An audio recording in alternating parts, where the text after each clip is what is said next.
ಬಣ ಬಡಿದಾಟ ಜೋರಾಗ್ತಾ ಇದೆ.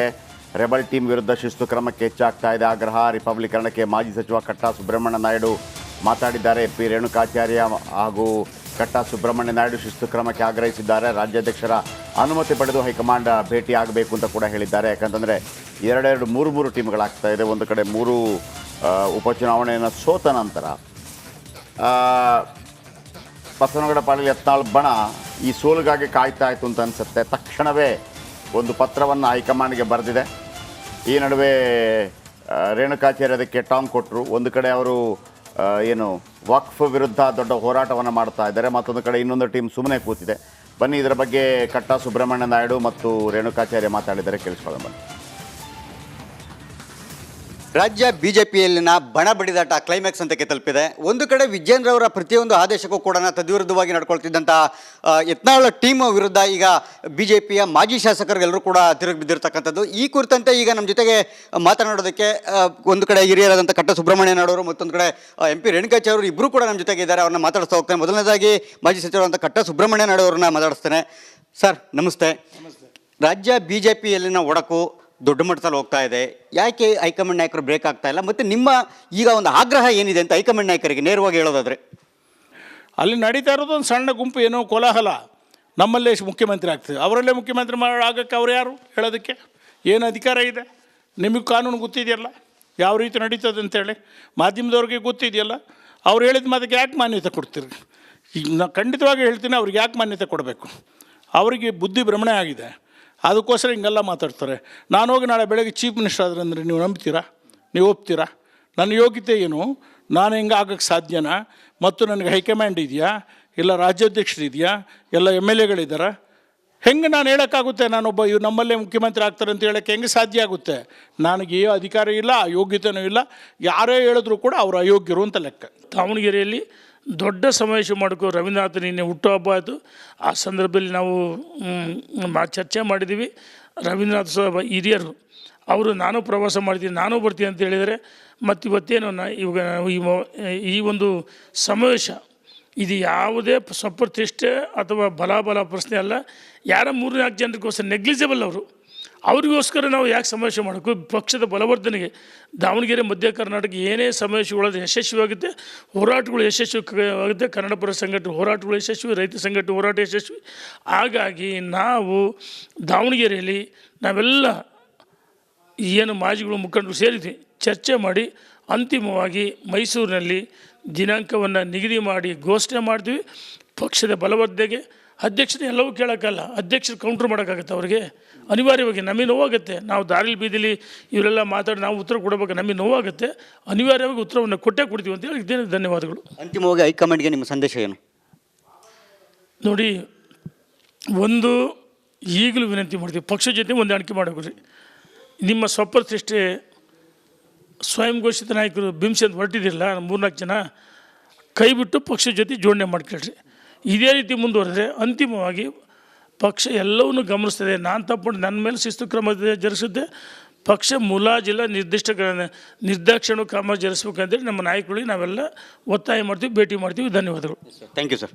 ಇದಿಷ್ಟು ಕೂಡ ಮಾಜಿ ಸಚಿವರಾದಂಥ ಕಟ್ಟಾ ಸುಬ್ರಹ್ಮಣ್ಯ ನಾಯ್ಡು ಹಾಗೇನೇ MP ರೇಣುಕಾಚಾರ್ಯ ಅವರ ಮಾತು. ಒಟ್ಟಾರೆಯಾಗಿ ಅವರು ಹೇಳುವಂತೆ ಹೈಕಮಾಂಡ್ ಕೂಡಲೇ ಯತ್ನಾಳ್ ಅವರ ಊಟಕ್ಕೆ ಬ್ರೇಕ್ ಹಾಕಬೇಕು, ಜೊತೆಗೆ ಆದಷ್ಟು ಕೂಡ ಒಗ್ಗಟ್ಟಾಗಿ ಹೋಗುವಂಥದ್ದು ಸೂಕ್ತ ಅಂತಕ್ಕಂಥದ್ದು ಕೂಡ ಹಿರಿಯ ನಾಯಕರ ಅಭಿಪ್ರಾಯ. ನೋಡೋಣ ಮುಂದಿನ ದಿನಗಳಲ್ಲಿ ಹೈಕಮಾಂಡ್ ಯಾವ ಒಂದು ತೀರ್ಮಾನವನ್ನು ತೆಗೆದುಕೊಳ್ಳುತ್ತೆ ಅನ್ನೋದನ್ನು. ಕ್ಯಾಮ್ರಾ ಪರ್ಸನ್ ಲೋಹಿತ್ ಜೊತೆ ಸುರೇಶ್, ರಿಪಬ್ಲಿಕ್ ಕನ್ನಡ, ಬೆಂಗಳೂರು. ಬಣ ಬಡಿದಾಟ ಜೋರಾಗ್ತಾ ಇದೆ. ರೆಬಲ್ ಟೀಮ್ ವಿರುದ್ಧ ಶಿಸ್ತು ಕ್ರಮಕ್ಕೆ ಹೆಚ್ಚಾಗ್ತಾ ಇದೆ ಆಗ್ರಹ. ರಿಪಬ್ಲಿಕರಣಕ್ಕೆ ಮಾಜಿ ಸಚಿವ ಕಟ್ಟಾ ಸುಬ್ರಹ್ಮಣ್ಯ ನಾಯ್ಡು ಮಾತಾಡಿದ್ದಾರೆ. ಪಿ ರೇಣುಕಾಚಾರ್ಯ ಹಾಗೂ ಕಟ್ಟಾ ಸುಬ್ರಹ್ಮಣ್ಯ ನಾಯ್ಡು ಶಿಸ್ತು ಕ್ರಮಕ್ಕೆ ಆಗ್ರಹಿಸಿದ್ದಾರೆ. ರಾಜ್ಯಾಧ್ಯಕ್ಷರ ಅನುಮತಿ ಪಡೆದು ಹೈಕಮಾಂಡ್ ಭೇಟಿ ಆಗಬೇಕು ಅಂತ ಕೂಡ ಹೇಳಿದ್ದಾರೆ. ಯಾಕಂತಂದರೆ ಎರಡೆರಡು ಮೂರು ಟೀಮ್ಗಳಾಗ್ತಾ ಇದೆ. ಒಂದು ಕಡೆ ಮೂರು ಉಪಚುನಾವಣೆಯನ್ನು ಸೋತ ನಂತರ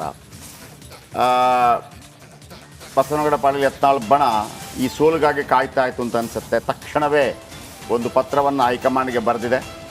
ಈ ನಡುವೆ ರೇಣುಕಾಚಾರ್ಯ ಅದಕ್ಕೆ ಟಾಂಗ್ ಕೊಟ್ಟರು. ಒಂದು ಕಡೆ ಅವರು ವಕ್ಫ್ ವಿರುದ್ಧ ದೊಡ್ಡ ಹೋರಾಟವನ್ನು ಮಾಡ್ತಾ ಇದ್ದಾರೆ, ಮತ್ತೊಂದು ಕಡೆ ಇನ್ನೊಂದು ಟೀಮ್ ಸುಮ್ಮನೆ ಕೂತಿದೆ. ಬನ್ನಿ ಇದರ ಬಗ್ಗೆ ಕಟ್ಟಾ ಸುಬ್ರಹ್ಮಣ್ಯ ನಾಯ್ಡು ಮತ್ತು ರೇಣುಕಾಚಾರ್ಯ ಮಾತಾಡಿದ್ದಾರೆ, ಕೇಳಿಸ್ಕೊಳ್ಳೋಣ ಬನ್ನಿ. ರಾಜ್ಯ ಬಿಜೆಪಿಯಲ್ಲಿನ ಬಣ ಬಡಿದಾಟ ಕ್ಲೈಮ್ಯಾಕ್ಸ್ ಹಂತಕ್ಕೆ ತಲುಪಿದೆ. ಒಂದು ಕಡೆ ವಿಜೇಂದ್ರ ಅವರ ಪ್ರತಿಯೊಂದು ಆದೇಶಕ್ಕೂ ಕೂಡ ತದ್ವಿರುದ್ಧವಾಗಿ ನಡ್ಕೊಳ್ತಿದ್ದಂಥ ಯತ್ನಾಳ್ ಟೀಮ್ ವಿರುದ್ಧ ಈಗ ಬಿಜೆಪಿಯ ಮಾಜಿ ಶಾಸಕರುಗೆಲ್ಲರೂ ಕೂಡ ತಿರುಗಿ ಬಿದ್ದಿರ್ತಕ್ಕಂಥದ್ದು. ಈ ಕುರಿತಂತೆ ಈಗ ನಮ್ಮ ಜೊತೆಗೆ ಮಾತನಾಡೋದಕ್ಕೆ ಒಂದು ಕಡೆ ಹಿರಿಯರಾದಂಥ ಕಟ್ಟ ಸುಬ್ರಹ್ಮಣ್ಯ ನಾಡವರು, ಮತ್ತೊಂದು ಕಡೆ MP ರೇಣುಕಾಚಾರ್ಯವರು ಇಬ್ಬರು ಕೂಡ ನಮ್ಮ ಜೊತೆಗೆ ಇದ್ದಾರೆ. ಅವ್ರನ್ನ ಮಾತಾಡಿಸ್ತಾ ಹೋಗ್ತೇನೆ. ಮೊದಲನೇದಾಗಿ ಮಾಜಿ ಸಚಿವರಾದಂಥ ಕಟ್ಟ ಸುಬ್ರಹ್ಮಣ್ಯ ನಾಡವ್ರನ್ನ ಮಾತಾಡಿಸ್ತೇನೆ. ಸರ್ ನಮಸ್ತೆ.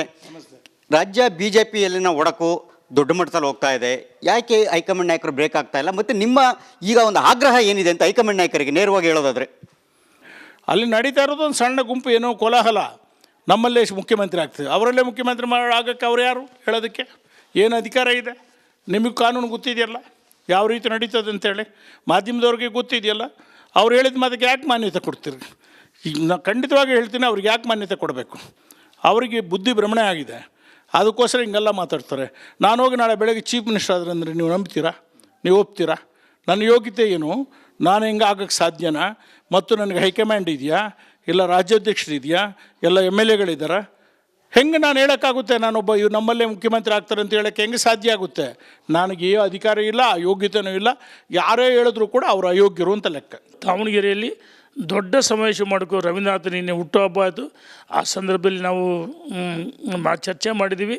ರವೀಂದ್ರನಾಥ್ ಹಿರಿಯರು ಅವರು ನಾನು ಪ್ರವಾಸ ಮಾಡ್ತೀನಿ, ನಾನು ಬರ್ತೀನಿ ಅಂತ ಹೇಳಿದರೆ, ಮತ್ತು ಇವತ್ತೇನು ಇವಾಗ ಈ ಒಂದು ಸಮಾವೇಶ ಇದು ಯಾವುದೇ ಸ್ವಪ್ರತಿಷ್ಠೆ ಅಥವಾ ಬಲಾಬಲ ಪ್ರಶ್ನೆ ಅಲ್ಲ. ಯಾರ 3-4 ಜನರಿಗೋಸ್ಕರ ನೆಗ್ಲಿಜಿಬಲ್ ಅವ್ರಿಗೋಸ್ಕರ ನಾವು ಯಾಕೆ ಸಮಾವೇಶ ಮಾಡಬೇಕು? ಪಕ್ಷದ ಬಲವರ್ಧನೆಗೆ ದಾವಣಗೆರೆ ಮಧ್ಯ ಕರ್ನಾಟಕ ಏನೇ ಸಮಾವೇಶಗಳಾದ ಯಶಸ್ವಿಯಾಗುತ್ತೆ, ಹೋರಾಟಗಳು ಯಶಸ್ವಿಯಾಗುತ್ತೆ. ಕನ್ನಡ ಪರ ಸಂಘಟನೆ ಹೋರಾಟಗಳು ಯಶಸ್ವಿ, ರೈತ ಸಂಘಟನೆ ಹೋರಾಟ ಯಶಸ್ವಿ. ಹಾಗಾಗಿ ನಾವು ದಾವಣಗೆರೆಯಲ್ಲಿ ನಾವೆಲ್ಲ ಏನು ಮಾಜಿಗಳು ಮುಖಂಡರು ಸೇರಿದ್ವಿ, ಚರ್ಚೆ ಮಾಡಿ ಅಂತಿಮವಾಗಿ ಮೈಸೂರಿನಲ್ಲಿ ದಿನಾಂಕವನ್ನು ನಿಗದಿ ಮಾಡಿ ಘೋಷಣೆ ಮಾಡ್ತೀವಿ. ಪಕ್ಷದ ಬಲವರ್ಧನೆಗೆ ಅಧ್ಯಕ್ಷರು ಎಲ್ಲವೂ ಕೇಳೋಕ್ಕಲ್ಲ, ಅಧ್ಯಕ್ಷರು ಕೌಂಟ್ರ್ ಮಾಡೋಕ್ಕಾಗತ್ತೆ. ಅವ್ರಿಗೆ ಅನಿವಾರ್ಯವಾಗಿ ನಮಗೆ ನೋವಾಗುತ್ತೆ. ನಾವು ದಾರಿಲಿ ಬೀದಿಲಿ ಇವರೆಲ್ಲ ಮಾತಾಡಿ ನಾವು ಉತ್ತರ ಕೊಡಬೇಕು, ನಮಗೆ ನೋವಾಗುತ್ತೆ. ಅನಿವಾರ್ಯವಾಗಿ ಉತ್ತರವನ್ನು ಕೊಟ್ಟೇ ಕೊಡ್ತೀವಿ ಅಂತ ಹೇಳಿ ಇದ್ದೇನೆ. ಧನ್ಯವಾದಗಳು. ಅಂತಿಮವಾಗಿ ಹೈಕಮಾಂಡ್ಗೆ ನಿಮ್ಮ ಸಂದೇಶ ಏನು? ನೋಡಿ, ಒಂದು ಈಗಲೂ ವಿನಂತಿ ಮಾಡ್ತೀವಿ, ಪಕ್ಷ ಜೊತೆ ಹೊಂದಾಣಿಕೆ ಮಾಡಬೇಕು ರೀ. ನಿಮ್ಮ ಸ್ವಪ್ರತಿಷ್ಠೆ ಸ್ವಯಂ ಘೋಷಿತ ನಾಯಕರು ಬಿಂಸಿ ಅಂತ ಹೊರಟಿದಿರಲ್ಲ 3-4 ಜನ, ಕೈ ಬಿಟ್ಟು ಪಕ್ಷದ ಜೊತೆ ಜೋಡಣೆ ಮಾಡ್ಕೊಳ್ರಿ. ಇದೇ ರೀತಿ ಮುಂದುವರೆದ್ರೆ ಅಂತಿಮವಾಗಿ ಪಕ್ಷ ಎಲ್ಲವನ್ನೂ ಗಮನಿಸ್ತದೆ. ನಾನು ತಪ್ಪು ನನ್ನ ಮೇಲೆ ಶಿಸ್ತು ಕ್ರಮ ಜರುಗಿಸುತ್ತೆ.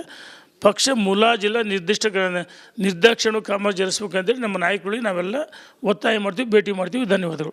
Thank you sir.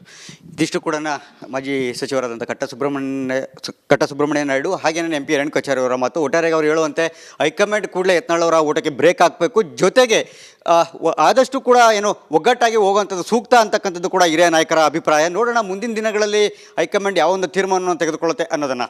Camera person Lohith ಜೊತೆ ಸುರೇಶ್, ರಿಪಬ್ಲಿಕ್ ಕನ್ನಡ, ಬೆಂಗಳೂರು.